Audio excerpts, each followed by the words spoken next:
रास्ते ये हवा, हर एक चीज है अपनी जगह ठिकाने।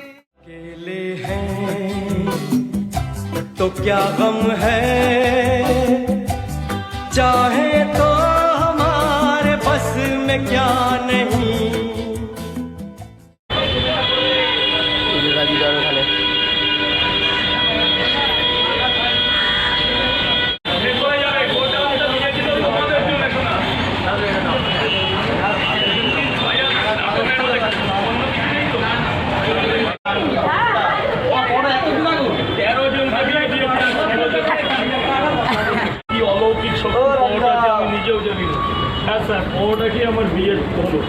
বলছিল অন্ধকারেও আমাকে চোখে দেখা যেত না, অন্ধকারে ওকে দেখা যেত না, সেই ছেলের পর্যন্ত বিয়ে হয়েছে। ওইটা বলতে চাই, সব পথে খাচ্ছি ঘরের মা বাবা নিয়ে।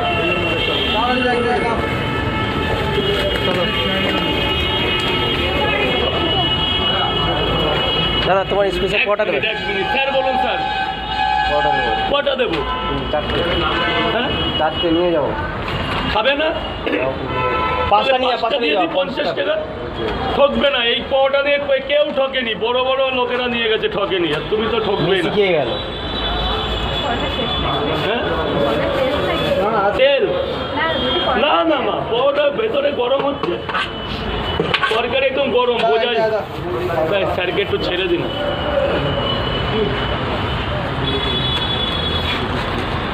চলে গেল বড়টা খাবারে ভাঙত তো গিয়েছে।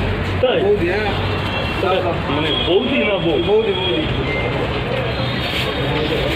আমার কিন্তু হেভি সারাক্ষণ ঝামেলা হয়, নওশাদ সিদ্দিকের জায়গা, ওই জন্য ঝামেলা দিচ্ছি। এই টাকাটা কার? এই টাকাটা দাদা 50 টাকা। এই যে শোনা, দাঁড়া একটু দাঁড়া, দিলেই তো চলে। ও দাদা কি পরোটা কি কালার মেশাচ্ছে নাকি? না না না, এটা ভাজার কাছে, এটা নিজের হাতের কাছে সম্পূর্ণ। এত সুন্দর সাদা, এটা ময়দা মাখার কাছে। ও হো হো। ময়দাটা মাখার সময় খুব সুন্দর করে ময়াম দিয়ে মাখতে হয়। বাঙালির মেন দিতে হয় তোমার ডিম ভাঙা, মাখন, আটা দিয়ে সুন্দর করে ময়দাটাকে ফ্রাই করতে। একদিন না দেখলে বুঝবে না। শোনা, কয় জায়গা? কটা মাকে কটা দেবো?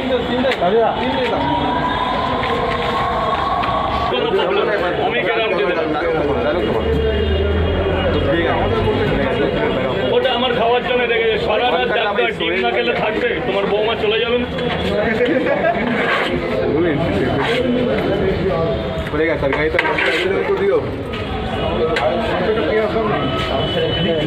এই শোনা শোনা, ওনাকে একটু পেঁয়াজ দাও তো, শোনা ডিমটা কেটে দাও। দিচ্ছে দিচ্ছে দিচ্ছে, সব আছে। দিচ্ছি দিচ্ছি। করে দেবো, পেমেন্ট করে দাও।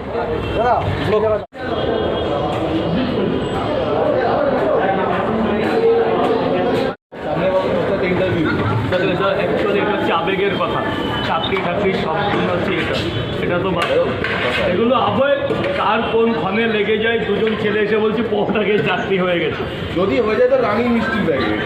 মিষ্টি বড় জিনিস না, তুমি সবচেয়ে ভালো যদি একটা চাকরি, একটা তোমার বাবা আনলিমিটেড তরকারি মাত্র 30 টাকা, যাতে হবে না ট্রেনের টিকিট। চারটে হলো।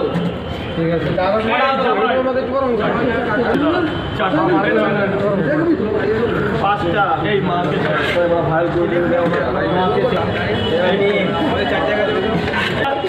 আনলিমিটেড তরকারি, একটা আপেলের মতো পেঁয়াজ, একটা কাঁচা লঙ্কা, একটা সেদ্ধ ডিম মাত্র 30, যাতে হবে না ট্রেনের টিকিট।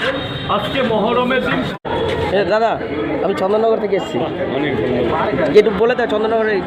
চন্দননগরের লোককে অনেক ভালোবাসা, আমি দেখে নিচ্ছি তাহলে। আরে তোমার ওইটা একটু দেখিয়ে দাও না, ঝামেলা মিটে গেল। আজ ক্যান্সার দিব, ডাক্তারবাবু দিলে কিছু বলো। কি বলছে দাদা?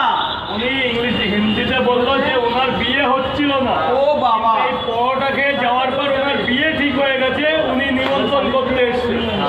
কোথায় রাখবে এই ভালোবাসা? অনেকে তো প্রশ্ন করছে, এই নিয়ে আমাদের 15 জন ক্যান্ডিডেট হলো যে পরোটাকে 10 জনের চাকরি হয়েছে। তো কি অলৌকিক শক্তি যে পাওয়াটা যে আমি বলতে পারবো না। অন গড বলছে যে নিমন্ত্রণ পত্র দিয়ে গেল, তো আমি অবশ্যই যাবো তোমার বিয়েতে। তুমি আসবে না, আমি শাদি করবো না। এরে বাবা, তাহলে তো যেতেই হবে।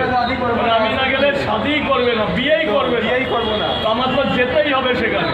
আমি যাবো, অলই রয়ে। হ্যাঁ, তুমি কার্ড দিয়ে নিমন্ত্রণ করেছো, আমি যাবো না। আমার রাজুদা লিখে দিয়েছে। মানে রাজা এত ভালোবাসা, এত অলৌকিক শক্তি তোমার বড়টায়। বিয়েটাই হচ্ছিল না, বেচারার বিয়ে ঠিক হয়ে গেছে, তো আমাকে না নিয়ে পারে। তো এরকম অনেকেই আজকের দিনে আমার এখানে আছে, যাদের কিছু লোকের চাকরি হচ্ছে, কিছু লোকের বিয়ে হচ্ছে। সর্ব বাধা বিঘ্ন যেন কেটে যায় পাওয়াটা খাওয়ার পর।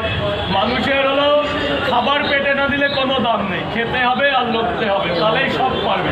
আর পকেট পাওয়াটা খেয়ে থাকো, তোমারও মনের কামনা পূর্ণ হবে। এই নিয়ে 15 জন রিভিউ দিল, 15 জন। বাপ সেই বাপ। তাহলে যাচ্ছে তো দাদা বিয়েতে? অবশ্যই যাও, অবশ্যই যাও। ঠিক আছে, আসবে। Thank you. আসবে, ঠিক আছে।